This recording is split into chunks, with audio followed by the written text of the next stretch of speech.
Shalom una vez más. Bienvenidos otra vez a un estudio de la Torá. En esta ocasión vamos a hablar de una parashá bastante importante. Es bastante información lo que vamos a estar analizando el día de ahora. Así que pues vamos a pedirle al Eterno sobre todo que nos dé mucha sabiduría, mucho entendimiento para que podamos comprender cada uno de los aspectos que esta porción de la escritura corresponde a este Shabbat. Vamos a iniciar conociendo principalmente, a ver aquí en el PowerPoint que ahí tienen ustedes a su vista en pantalla. La parashá de esta ocasión se llama Miketz. La palabra Miketz en el hebreo es lo que significa al final o al cabo. Y el pasaje de estudio de esta ocasión es el Génesis capítulo 41 al capítulo 43. Vamos a nosotros descubrir en esta porción de la palabra puntos muy maravillosos, muy importantes, entre los cuales destacan la presencia de Yeshua a través de los escritos de las aliyás de esta parashá.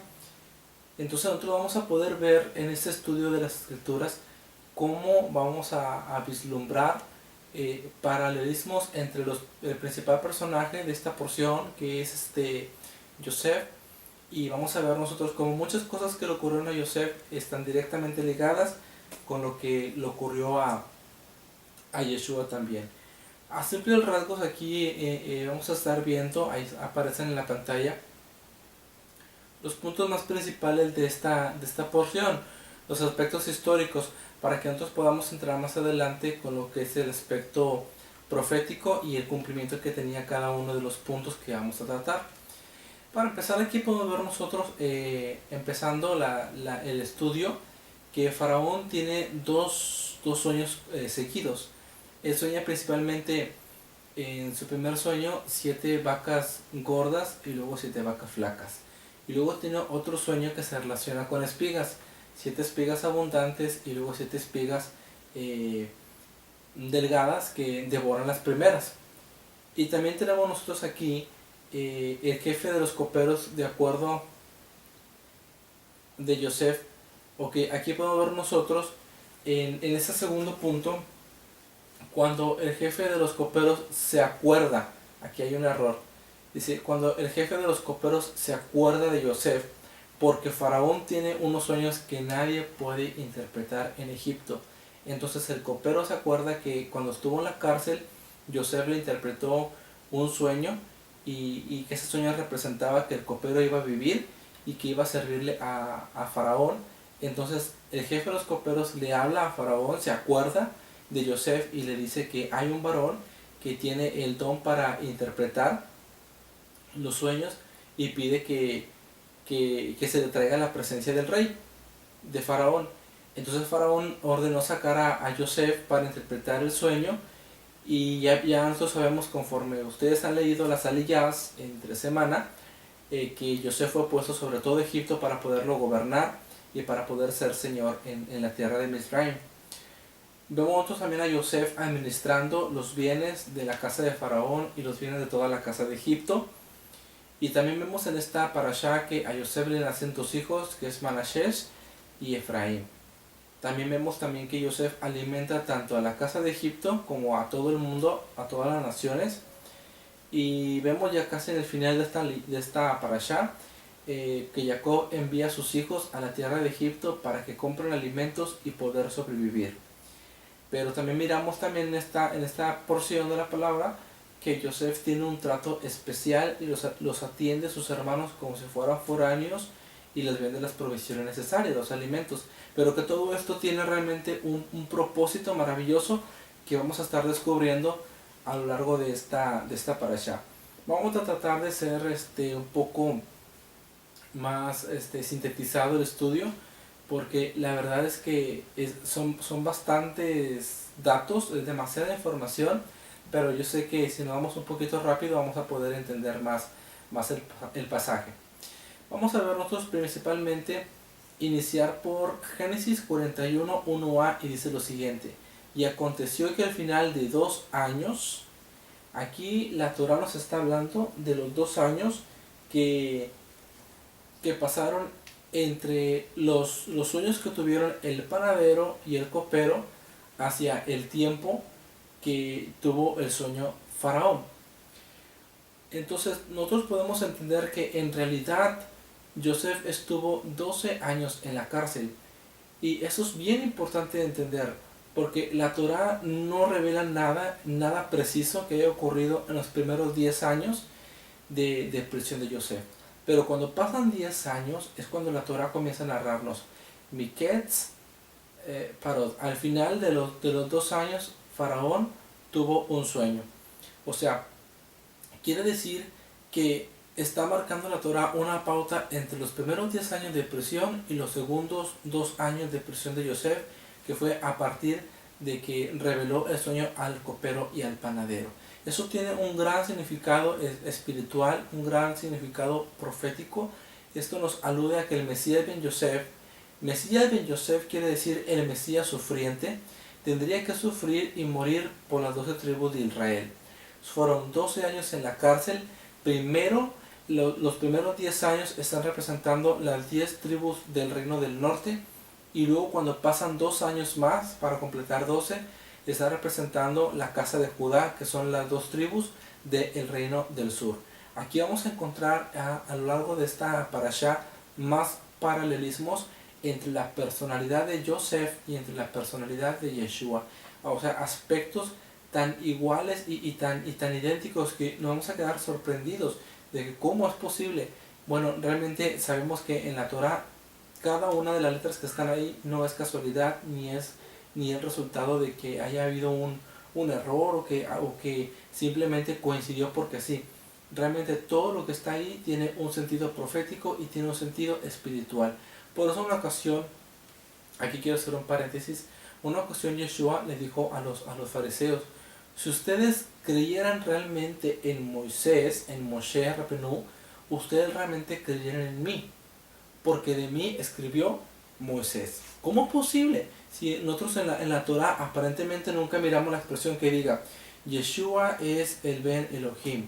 No hay ninguna frase en la Torah que diga abiertamente que Yeshua es el Ben Elohim, es el Hijo del Eterno, el Hijo de Dios. Lo que Yeshua estaba diciendo es que si nosotros estudiamos la Torah a profundidad y nos introducimos en cada una de sus letras y su significado, vamos a encontrar ahí a Yeshua. Como supongamos, sabemos que Yeshua es el Alfa y el Omega, lo que así lo marcan las versiones griegas como Reina Valera. Pero en el original hebreo, Alfa y Omega son las palabras Aleph, Tav. Aleph, que es la primera letra no es alfabeto, del alefato griego, del alefato hebreo, y la letra Tav es la última letra del alefato hebreo. Entonces, cuando nosotros vemos en la escritura que Yeshua, el Mesías, es el Aleph Tav, es el Alfa y el Omega, estamos declarando que Él está presente desde la creación. Ahora, cuando nosotros leemos la Torah en el hebreo, sobre todo Bereshit 1.1, Génesis 1.1, dice Bereshit bara Elohim a Aleph Tav, Shamayin, Aleph Tav Eretz. Quiere decir, en el origen creó Dios y luego creó Elohim, y enseguida dice Aleph Tav. ¿Quién es el Aleph Tav? Sino Yeshua. Quiere decir que en el principio estaba Yeshua, que estaba la gloria divina, la imagen visible juntamente a Yahweh en el proceso de la creación.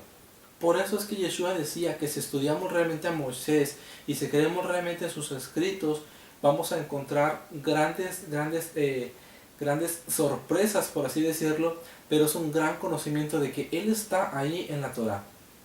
Y precisamente hago este comentario porque esta parashá de esta semana, esta parashá tiene grandes paralelismos donde vamos a ver nosotros aspectos que directamente se pueden conectar hacia la persona de Yeshua. Fíjense lo que dice la escritura en Oseas 6.2. Los 2 años también hacen alusión a la resurrección del Mesías después de 2 días, como está escrito.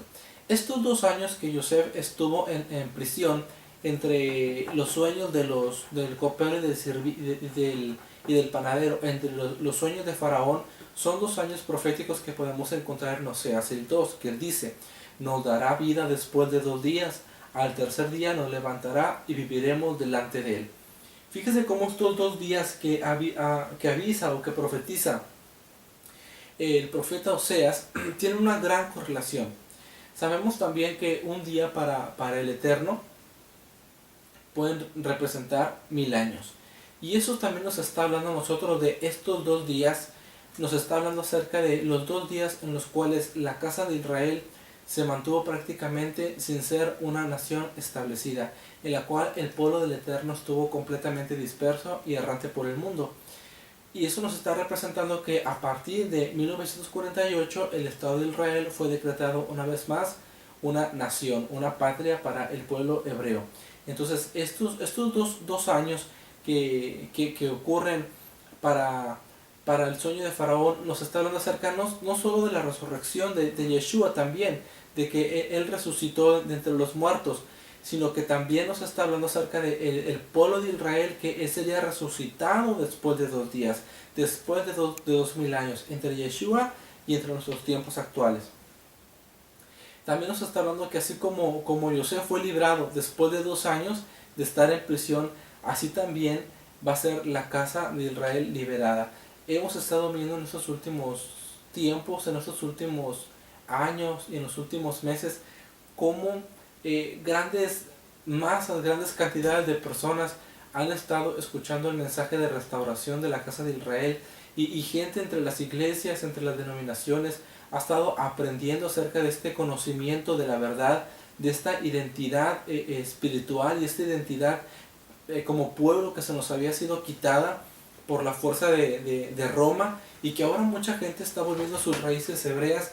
Esto es algo completamente profético. Una persona una vez me dijo que si esto del movimiento de raíces hebreas era una denominación más, o era un grupo más de estudio de las escrituras, esto realmente no es más que el cumplimiento de las profecías, de que el Eterno nos daría vida después de 2 días, de que Él llamaría de nuevo a toda la casa de Israel que está dispersa por el mundo y que nos atraería nuevamente a su palabra. Recibimos la revelación en nuestras vidas personales, en la cristiandad, acerca de Yeshua, como nuestro Rey, como nuestro Mesías y como nuestro Salvador. Pero nos hacía falta entender la otra parte de las Escrituras, que es la Torah. Estábamos absorbidos con el nuevo pacto, estábamos absorbidos con el Nuevo Testamento, estábamos impregnados de conocimiento a partir del libro de Mateo en adelante. Pero nuestro conocimiento de la Torah era nulo.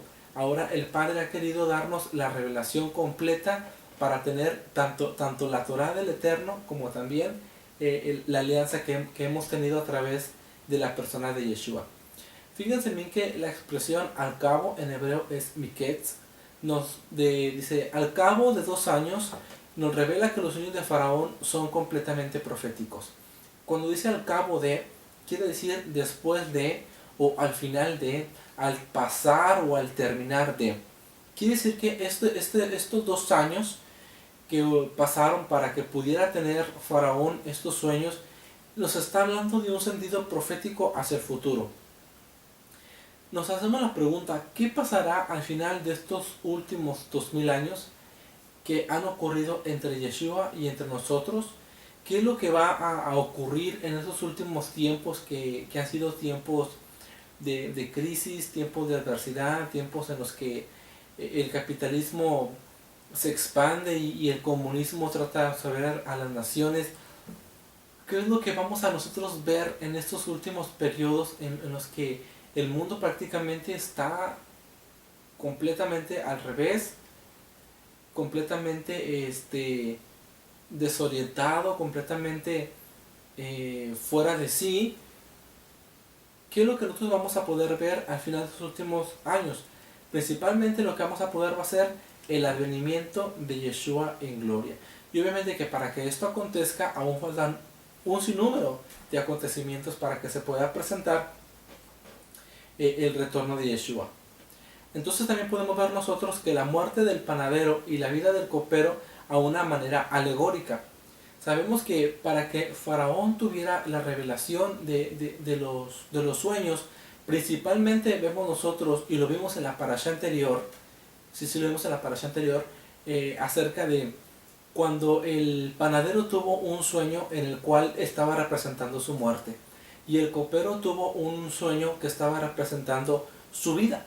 Esto quiere decir que esos sueños están representando de una manera firme, de una manera alegórica, la vida y la muerte del Mesías. Que el Mesías murió por nosotros para llevar nuestro pecado, nuestra culpa, así como el copero murió, y que así mismo el Mesías tuvo que resucitar y tener vida en sí mismo para darnos vida a nosotros, igualmente como el copero salió y vivió. Ahora, esto quiere decir que así como hubo muerte y resurrección hace 2000 años, ahora, ya después que han pasado 2000 años o 2 días según el calendario del Eterno, estamos por entrar a un periodo maravilloso, estamos por entrar a un periodo de reposo, que es el milenio que el Eterno ha establecido para sus hijos. El copero se olvidó de Yosef. Ahora nos preguntamos nosotros, así como el copero cuando salió de la prisión y que fue a estar delante de la corte de Faraón y le servía, él no se acordó absolutamente nada de Yosef durante bastante tiempo. ¿Quién se ha olvidado del Mesías en esos tiempos? ¿Quién se ha olvidado o ha tratado de ignorar o tratado de hacer a un lado la persona de Yeshua, siendo que ha sido Yeshua quien pagó pecados por ellos? La casa de Judá, sin lugar a dudas. Ha sido el pueblo de Judá quien se ha olvidado en sí de Yeshua. Desde que Yeshua fue crucificado y fue fijado en el madero y resucitó, fíjense nada más que así como el copero se olvidó de Yosef, aquí hay un gran paralelismo, así también Judá se ha olvidado de Yeshua, se ha desentendido por completo. Luego dice la siguiente porción: al final de los 2 años Yosef fue levantado como corregente de Faraón. Fíjense, aquí hay otra gran enseñanza, como Yosef, después de todo ese tiempo, de esos 2 años que estuvo esperando, de esos 2 años que él esperó que el copero hablara algo de él, que expresara algunas palabras delante de Faraón acerca de Yosef. Fíjese que pasados los 2 años, Yosef fue levantado y fue puesto como corregente de Faraón, como la mano derecha de Faraón, como aquel que todo lo que ejecutara Yosef era como si lo ejecutara Faraón mismo. Esto nos está dando también de un sentido ilustrativo acerca de que asimismo después de todos estos 2000 años, de estos dos años, de estos 2 días que ha estado pasando entre Yeshua, entre la primera venida y estos tiempos, Yeshua va a venir y va a ser puesto como rey para todas las naciones. Y será el Padre quien pondrá a su Hijo y le dará toda autoridad y todo poder para que pueda gobernar y para que pueda reinar sobre todas las naciones. Es algo maravilloso cómo vamos encontrando nosotros cada uno de esos paralelismos y nos ayudan a comprender más acerca de cuál es el sentido de todos estos puntos. Porque no solamente se trata de cuestión de historia, no solamente se trata de que aprendamos datos históricos acerca de la vida de Yosef, sino que podamos ver en cada uno de ellos los puntos que nos conectan directamente con la profecía. Bereshit 41:14 dice: entonces el faraón mandó llamar a Yosef y lo sacaron a prisa del calabozo, y después de afeitarse y cambiarse sus vestidos, vino al faraón. La palabra que fue traducida como calabozo aquí en el hebreo es bor, y significa hoyo o pozo o profundidad. Esto habla de la muerte del Mesías a favor del pueblo de Israel y a favor del pueblo gentil. ¿Por qué decimos que tanto por Israel como para el pueblo o el mundo gentil? Porque podemos darnos cuenta que la palabra por en la Torá, en cuanto a la vida de Yosef, se emplea 2 veces. La primera que se emplea es cuando sus hermanos en la tierra de Israel lo pusieron en un calabozo o en una cisterna o en un pozo para decidir qué es lo que iban a hacer con él. Si lo iban a matar, si lo iban a vender o cómo se iban a deshacer de Yosef. Y la segunda vez que nosotros miramos a Yosef en un calabozo es en Egipto. Nótese bien, Yosef estuvo en 2 calabozos. Uno en la Eretz Israel, en la tierra de Israel, y otro en la Eretz Midraim, en la tierra de Egipto. ¿Qué quiere decir esto? Que él estuvo sufriendo, o que su muerte tiene eficacia tanto para los israelitas, para los hebreos, como también para el mundo gentil. Por eso en ese sentido que Yeshua estuvo en el calabozo, que Yeshua estuvo en el pozo en dos pozos diferentes, uno en Israel y otro en Egipto, porque Egipto representa a las naciones, representa a los gentiles, nos está hablando directamente del propósito del cual hemos aprendido en San Juan 3:16, que dice, porque de tal manera amó Elohim al mundo, que ha dado a su Hijo unigénito, para que todo aquel que en él cree no se pierda, mas tenga vida eterna. Es decir, la obra expiatoria de Yeshua bendice tanto al pueblo de Israel como a todo aquel gentil que quiere poner su mirada y su corazón en la palabra del Eterno y seguir a Yeshua. Fíjese en la siguiente expresión que dice, y lo sacaron. O sea, lo sacaron del pozo cuando estaba en Egipto, porque lo iban a presentar a Yosef delante de Faraón. Pero la expresión que aquí nos ocupa ahora es el término lo sacaron, que nos está hablando acerca de la resurrección. Así como está escrito en Hechos 2:24. Dice, a quien Elohim resucitó, poniendo fin a la agonía de la muerte, puesto que no era posible que él quedara bajo el dominio de ella. Y veamos en Hechos 2:32 lo que está escrito. A este Yeshua resucitó Dios, del cual todos nosotros somos testigos. Se dan cuenta como, así como Yosef fue sacado del pozo, fue sacado de la muerte, fue sacado de ese estado, así también Yeshua fue levantado y fue resucitado de entre los muertos.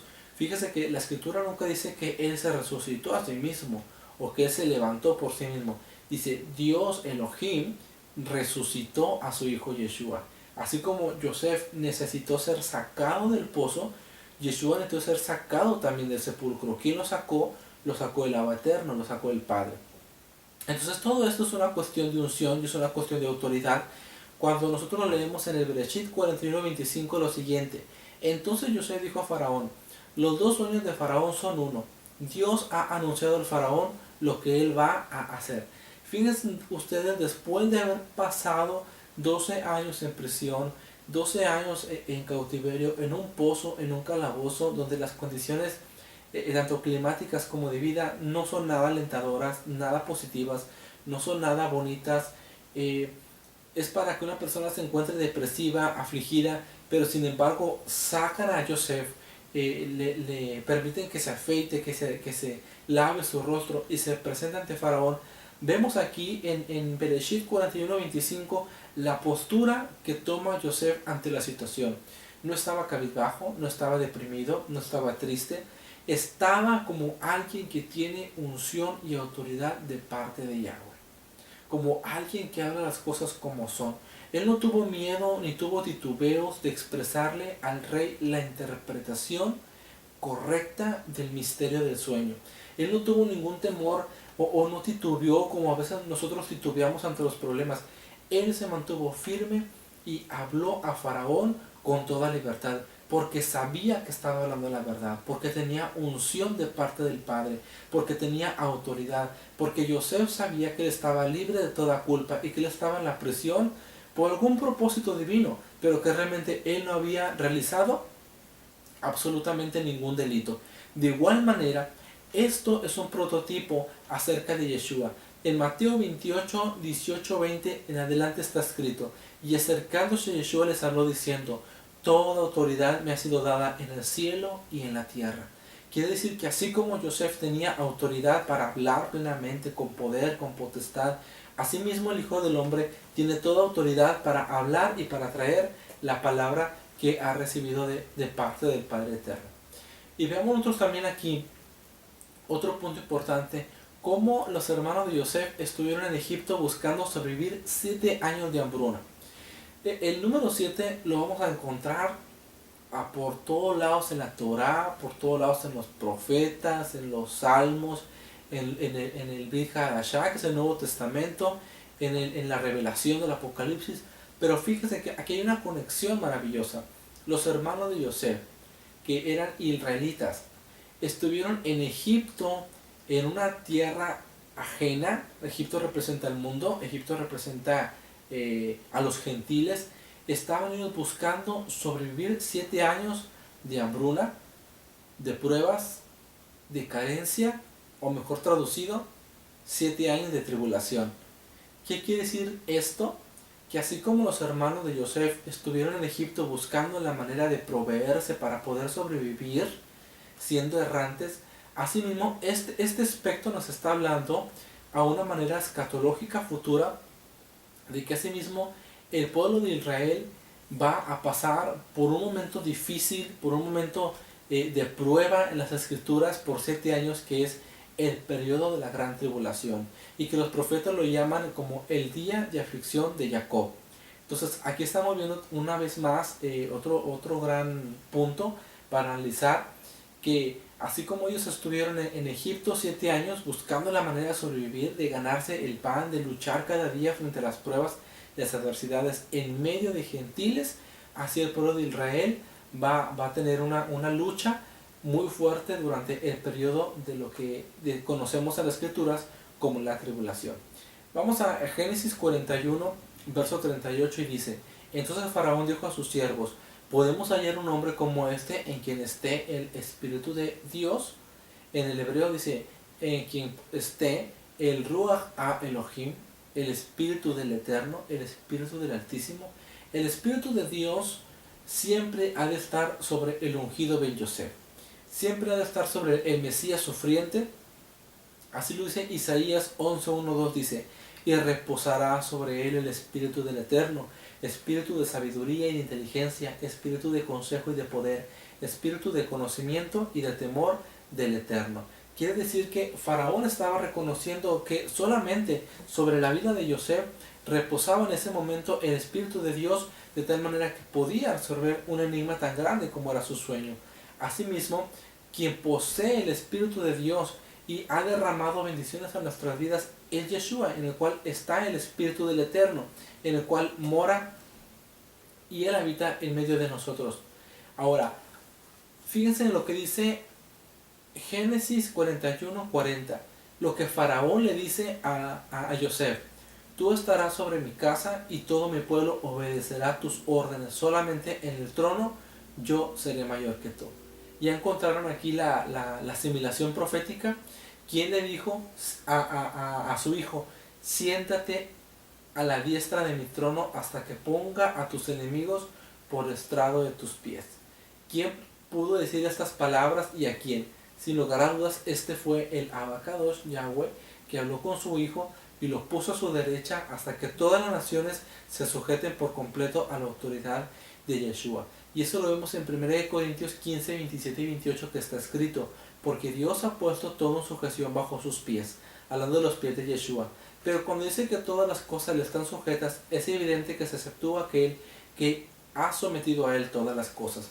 Quiere decir que toda la creación, todo el universo, todo lo que vemos y lo que no vemos de ángeles, ha sido puesto a merced y a los pies del Mesías, de Yeshua.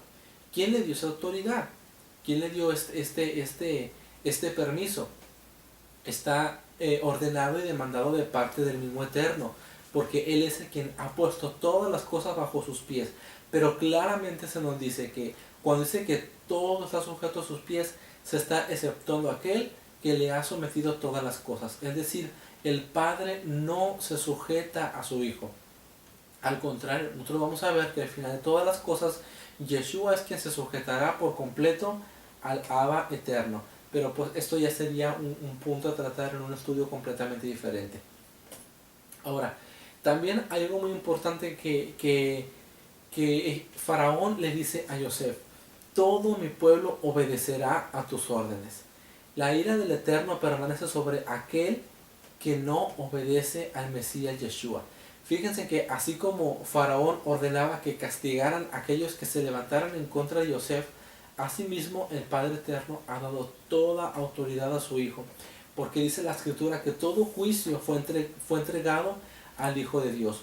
Fíjense lo que dice Juan 3, 35, 36. El Padre ama al Hijo y ha entregado todas las cosas en su mano. El que cree en el Hijo tiene vida eterna, pero el que no obedece al Hijo no verá la vida, sino que la ira de Dios permanece sobre él.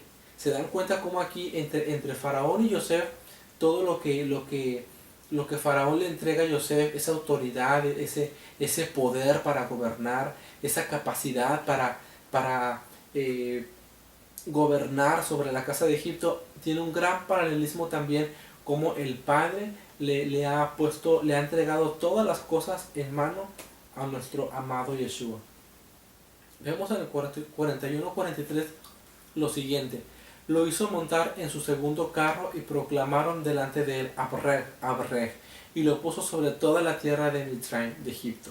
Fíjense que la palabra Abreg, que es la palabra que tenía que pronunciar el heraldo que iba delante de Yosef cuando el carruaje avanzaba, la palabra Abreg es una palabra compuesta y significa Ab, que quiere decir padre, aquí lo tienen en pantalla, y Reg, que quiere decir rey, según la determinación de Rashi, que en un sentido general significaba que cuando el heraldo proclamara el término Abreg, realmente significaba que estaba dando una orden a todos para que reconocieran a Yosef como el enviado y como aquel que tiene potestad de parte de Faraón, y de manera que todo Egipto tenía que inclinarse ante Yosef y hacer un acto de reverencia, como reconociendo que verdaderamente Yosef había recibido una autoridad de parte de Faraón. Esto tiene mucho que ver si lo comparamos nosotros con Filipenses 2, 10, 11, donde está escrito: para que en el nombre de Yeshua se doble toda rodilla de lo que está en el cielo y en la tierra y debajo de la tierra, y toda lengua confiesa que Yeshua es el Adón, es el Señor, para la gloria de Elohim Abba, para la gloria de Dios Padre. Dice la escritura: y Faraón llamó a Yosef por el nombre de Safnat Panea, y le dio por mujer a Osnat, hija de Potifar, sacerdote de On, y salió Yosef por toda la tierra de Egipto. Fíjese que cuando Yosef fue reconocido como Adón o como Señor en el mundo gentil, le cambiaron su nombre, que era un nombre hebreo, a un nombre gentil. Su nombre es Yosef en el hebreo, pero sin embargo en Egipto le fue cambiado por Safnat Panea. Safnat Panea quiere decir el que interpreta sueños, o el que revela misterios. Entonces vemos como a Yosef en el mundo de Egipto, que es el mundo gentil, el mundo pagano, se le cambia su nombre, se le trata de quitar su identidad hebrea para entregarle una identidad ajena, una identidad gentil, una identidad egipcia. Algo muy parecido ocurrió con la persona de Yeshua. Nuestro amado Yeshua hebreo, su nombre Yeshua significa Yahweh salvación o Yahweh salva. Sin embargo, en el mundo gentil, cuando fue llevado su mensaje de salvación, de restauración a las naciones, su nombre fue cambiado con el tiempo y llegaron a conocerle ahora bajo el título de Jesús. Que aunque muchos consideran que Jesús es un nombre totalmente pagano, totalmente desvirtuado, no vamos a entrar en detalles si es realmente pagano, si es un nombre que no se debe pronunciar. Bueno, yo no opino de esa manera, pero lo que sí estoy completamente seguro es que ese nunca fue el propósito de Yeshua, que su nombre fuera modificado o que su nombre fuera cambiado, sino que aquí estamos viendo que así como a Yosef se le cambió el nombre entre los gentiles, asimismo a Yeshua también se le cambió el nombre en medio de los gentiles. Bereshit 41:46 dice: Yosef tenía 30 años cuando se presentó ante Faraón, rey de Egipto. Fíjense en cómo dice la Torah tan drásticamente. Tenía 30 años cuando se presentó. ¿Qué es el acto de presentarse? El acto de presentarse no es solamente acercarse a Faraón, sino es todo un protocolo para que una persona, un esclavo, una persona que estaba en calabozo, fuera llevada delante de Faraón. Era todo un proceso. Yosef se tuvo que limpiar, se tuvo que bañar, pasar por un ritual específico para poder estar en la presencia de Faraón, que era el rey de Egipto. Sin embargo, vamos a cotejar esto con Lucas 3:23, donde está escrito: y cuando comenzó su ministerio, Yeshua mismo tenía unos 30 años. O sea, tenía 30 años Yosef cuando se presentó delante de Faraón. Tenía 30 años Yeshua también cuando se presentó delante del Padre para empezar su ministerio. Así como Yosef tuvo que ser limpiado, purificado, pasar por un ritual para poderse presentar ante el rey, de igual manera Yeshua también tuvo que pasar por un ritual de aguas para poder empezar su ministerio y servir al rey. ¿Cómo? El ritual por el cual Yeshua tuvo que pasar fue la Tevilá, que viene siendo el bautismo, el sumergimiento en aguas, donde aunque sabemos a la verdad que Yeshua no necesitaba purificarse porque él es santo, él es la palabra del Eterno hecha carne, Él lo hizo para mostrarnos a nosotros el camino y la forma de hacer las cosas de una manera precisa. Y sobre todo para el cumplimiento de la escritura, que así como Yosef tuvo que pasar por un ritual de aguas y de purificación, de igual manera Yeshua también tuvo que pasar por un ritual parecido. En Bereshit 41-49 vemos: así Yosef almacenó grano en gran abundancia como la arena del mar, hasta que dejó de medirlo porque ya no se podía medir. Esto está simbolizando la gran cosecha de almas que van a ser cosechadas por el Mesías Yeshua en el mundo gentil, como está escrito en Revelación 7, 9, 10. Vamos a ver qué dice Revelación 7, de 9 al 10. Después de esto miré y vi una gran multitud que nadie podía contar, de todas las naciones, tribus, pueblos y lenguas, amén, de pie delante del trono y delante del Cordero, vestidos con vestiduras blancas y con palmas en las manos, y clamaban a gran voz diciendo: la salvación pertenece a nuestro Elohim, que está sentado en el trono, y al Cordero. Fíjense aquí nada más, que así como Yosef tuvo que almacenar tanto grano en los graneros de Egipto, dice la Torá que fue tanta la cosecha que hubo en esos 7 años de abundancia, que los administradores de Yosef tuvieron que dejar de contar, porque ya no se podía estar contabilizando tanto grano que estaba siendo almacenado. Asimismo va a ser la gran cosecha espiritual en los últimos tiempos, cuando estemos todos delante del Cordero y seamos una gran multitud, como dice esta porción, que nadie puede contar. Así como no se pudieron contar tampoco los granos que fueron almacenados en la tierra de Egipto. ¿Por qué razón Yosef trató con dureza a sus hermanos? Según lo vemos en Génesis capítulo 42, verso 41. Nosotros tenemos que entender, eso es un punto muy fuerte, que a veces a nosotros, bueno, los humanos, nos cuesta tanto trabajo entender y decimos: ay, ¿por qué Dios me permite esta prueba? ¿Por qué Dios azota mi vida con esta prueba tan difícil? ¿Por qué Dios permite que me vengan a mí estas dificultades de la vida? Y cuestionamos a Dios como si fuéramos nosotros quienes para cuestionar su poder, para cuestionar su autoridad y como para cuestionar su soberanía. Porque nosotros decimos: ¿por qué a veces a mí me va tan mal en la vida? ¿Por qué tengo tantas pruebas, tantas crisis, tantas aflicciones, tantas luchas? Hasta parece que Dios no me quisiera. No se trata de eso, sino que a través de cada una de las pruebas de la vida, nuestro amor por Hashem va creciendo. Nuestra confianza por Él se incrementa. Nuestros lazos de confianza en Él y en sus promesas se hacen más fuertes. Porque cada prueba de esta vida nos orilla y nos impulsa y nos motiva a depender más de Él y depender menos de nosotros. Eso es precisamente lo que Yosef estaba tratando con sus hermanos de obtener al ser duro con ellos. Llevarlos a entender de que el verdadero arrepentimiento no consiste solamente en que uno derrame unas cuantas lágrimas, sino que realmente la dureza de la vida, las aflicciones, nos llevan a nosotros a llevar una vida quebrantada delante del Eterno. Fíjense lo que dice 2 Corintios 7:10. Porque la tristeza es, conforme a la voluntad de Dios, produce un arrepentimiento que conduce a la salvación sin dejar pesar, pero la tristeza del mundo produce muerte. Lo que Yosef estaba buscando en sus hermanos al tratarlo de una manera dura, de una manera rígida, era que comprendieran su situación espiritual. Más allá de la necesidad material que ellos tenían de comida, de arroz, de trigo, de todo ello, lo que ellos estaban necesitando era reconocer el pecado que habían cometido contra el Eterno al haber vendido a su hermano Yosef y al haberle hecho pasar una aflicción tan grande a su padre Jacob.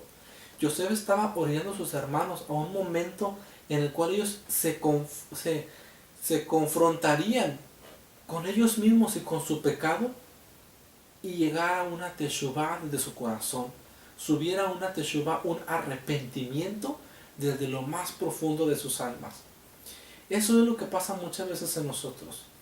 Necesitamos ser probados, necesitamos ser puestos a prueba para que pueda salir de nosotros un verdadero arrepentimiento completo, un arrepentimiento genuino, no un arrepentimiento falso de que ahorita yo oro me siento triste por lo que hago y después vuelvo a la misma vida. No, sino que el Eterno lo que está haciendo en nosotros es un proceso maravilloso para que nosotros aprendamos cada día a depender de Él y depender de su palabra, y que vivamos como quienes realmente desprecian y aborrecen el pecado, y quienes realmente aman y desean vivir conforme a su Torah, conforme a su palabra. Eso es algo que Yosef buscaba a sus hermanos, y podemos ver en esta parasha que realmente Él lo cumplió.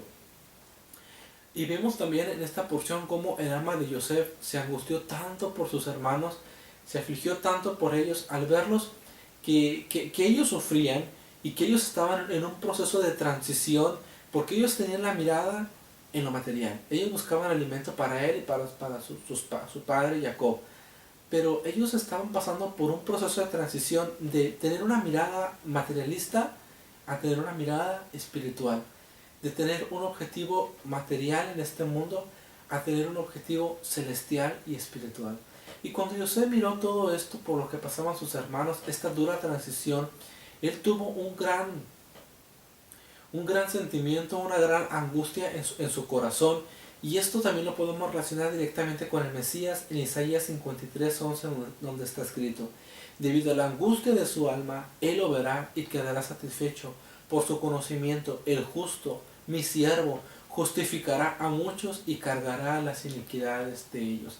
De igual manera, el Mesías Yeshua se afligió en su alma por cada uno de nosotros, que éramos como ovejas descarriadas, que teníamos una mirada material, que teníamos una mirada humana, terrenal, así como lo tenían los hermanos de Yosef. Pero Él nos llevó y nos tomó para que recibiéramos nosotros vida en su nombre, y para darnos una vista, una visión completamente espiritual, para que ya no tuviéramos, como dice el apóstol Pablo, no por vista, sino por fe, por medio del Espíritu del Eterno. Así como Yosef se angustió por sus hermanos, así Yeshua se angustió por cada uno de nosotros, y también por la casa de Judá, porque Mateo 23:37 dice: Jerusalén, Jerusalén, que matas a los profetas y que apedreas a los que te son enviados. ¿Cuántas veces quise juntar a tus hijos como la gallina junta sus pollitos debajo de sus alas, pero nunca quisiste? Estas palabras de Yeshua son tan difíciles que uno diría: ¿cómo es posible que Yeshua dijo estas palabras de tristeza, esas palabras de aflicción, donde Él deseó tener a Jerusalén, recoger a sus hijos, recoger a los dispersos, pero no quiso el pueblo? Al contrario, le tuvieron por mentiroso, le tuvieron por blasfemo, le tuvieron por como quien no viene de parte del Padre, no creyeron en su palabra, lo tuvieron como un simple hombre, lo desecharon y lo crucificaron. Algo muy parecido con la vida de Yosef, que fue desechado y que fue puesto también en el pozo. La Torah dice en Bereshit 42:30: el hombre, el Señor de aquella tierra, nos habló duramente y nos tomó por espías del país. Esas palabras las dijeron los hermanos de Yosef a su padre Jacob cuando ellos regresaron a Canaán, y le dijeron a su padre esas palabras: el varón de aquella tierra nos habló duramente, nos trató duramente, nos trató ásperamente y nos tomó como si fuéramos espías del país. Eso es una gran representación de que así es como se sienten los judíos por el trato del mundo cristiano. Así como los hermanos de Yosef dijeron: aquel hombre nos ha tratado con dureza, nos ha tratado con asperosidad, así el judío se expresa acerca del cristianismo. Porque los cristianos son los que peor han tratado al pueblo de Israel en todo el mundo en estos últimos 2000 años. El judío piensa que Jesucristo le odia. ¿Por qué piensa el judío que Jesucristo le odia? Porque en el nombre de Jesucristo, que es el nombre que utilizan el sistema cristiano, es en el nombre de Jesús en el que se han cometido las más grandes atrocidades y crueldades en contra del pueblo judío, en contra del pueblo hebreo, como la Inquisición, que se desarrolló supuestamente en el nombre de Cristo. Murieron muchos judíos en la Inquisición. También en el Holocausto, decían que en el nombre de Cristo, para destruirlos y para formar una religión universal, el cristianismo. Y muchos judíos se llevaron esa perspectiva de que el cristianismo era lo peor, de que el cristianismo es una religión de muerte. Entonces ha sido un abismo de diferencia grande garrafal entre el cristianismo y el judaísmo, porque en el nombre de Jesús se han hecho tantas atrocidades en contra del pueblo judío. Fíjense nada más también lo que dice el 43:26. Cuando Yosef regresó a casa, le trajeron el presente que tenía en su mano a la casa y se postraron ante él en tierra y se inclinaron en reverencia. Fíjense que cuando ellos vienen ante Yosef, sus hermanos, y se inclinan delante de él, aquí vemos el cumplimiento de uno de los sueños de Yosef que tuvo en la tierra de Canaán, cuando sus hermanos lo tacharon de loco, de mentiroso, y de que ¿cómo crees que nosotros vamos a inclinar delante de ti, que eres nuestro hermano menor? Ahí los hermanos de Yosef se estaban inclinando ante él, reconociendo a Yosef como la máxima autoridad y como aquel que tenía la potestad de darles vida y darles provisiones para sus almas. Algún día todo Israel, de la misma manera, se inclinarán ante el Hijo del Hombre, ante Yeshua, y lo reconocerán como el Mesías Redentor que es. Entonces dijo Yehudá, o sea Judá, ¿qué podemos decir a mi Señor? ¿Qué podemos hablar? ¿Y cómo nos justificaremos? Dios ha descubierto la iniquidad de tus siervos. He aquí somos esclavos de mi Señor, tanto nosotros como aquel en cuyo poder fue encontrada la copa. La iniquidad de la cual Judá está hablando aquí no es exactamente el robo de la copa que el sirviente de Yosef había puesto en la bolsa de Benjamín, sino que aquí lo que Judá está hablando del pecado es acerca de lo que ellos habían hecho directamente con Yosef. Cuando dice Judá, ¿qué podemos decir a mi Señor y hablar? ¿Y cómo vamos a justificar por lo que ha sido descubierto? No es que haya sido descubierto que la copa estaba en las pertenencias de Benjamín, sino que estaban ellos completamente descubiertos ante el acontecimiento que ellos habían preferido la muerte de su propio hermano. ¿Qué persona desea la muerte de su propia sangre? ¿Qué persona desea la muerte de su propio hermano? Los hermanos de Yosef lo habían preferido. Sin embargo, lo habían vendido y lo habían declarado como muerto, porque así se lo presentaron a Jacob. Le llevaron la túnica de colores ensangrentada, diciéndole que su hijo, que Yosef había muerto. Y aquí vemos a nosotros a Judá reconociendo su pecado, reconociendo su transgresión. Y es que algún día, y yo sé que no es un día lejano, es un día cercano, lo creo por fe y porque las escrituras lo dicen, algún día Judá reconocerá también su pecado y reconocerá que equivocadamente traspasaron al Mesías prometido. Y algún día reconocerán que a quien crucificaron no fue a cualquier nazareno y no fue a cualquier hombre, sino que ellos crucificaron al verbo tocante de vida. Y le dirán a Yeshua, ¿qué podremos decir a mi Señor? ¿Qué podemos hablar? ¿Y cómo es la manera que podremos justificarnos? Porque no habrá justificación, sino que habrá un reconocimiento de parte del pueblo judío cuando reconozca a Yeshua como Rey y como el Mesías que ha sido prometido. Este es el momento crucial de toda la historia de Yosef. Este es el resumen en realidad de toda esta parashá. Cuando Judá muestre arrepentimiento por haber vendido a su hermano, por haber abandonado a su hermano, por haber crucificado a su hermano Yeshua, cuando el pueblo judío reconozca su grave error de haber negado a Yeshua como su rey, por no haber reconocido el tiempo de su visitación, entonces en aquel tiempo de gran tribulación y de gran adversidad, cuando vean al Hijo del Hombre venir con la potestad del cielo entre las nubes y que sus pies se afirmen sobre el monte de los olivos, ahí es cuando precisamente habrá una transformación, habrá una teshuvá, habrá un arrepentimiento y Yeshua tendrá misericordia acerca de su pueblo. Pero eso no lo hablaremos ahora, lo hablaremos en la siguiente parasha. Gracias por venir a esta porción de la escritura, nos vemos en la siguiente. Que tengan un excelente Shabbat Shalom. Hasta luego.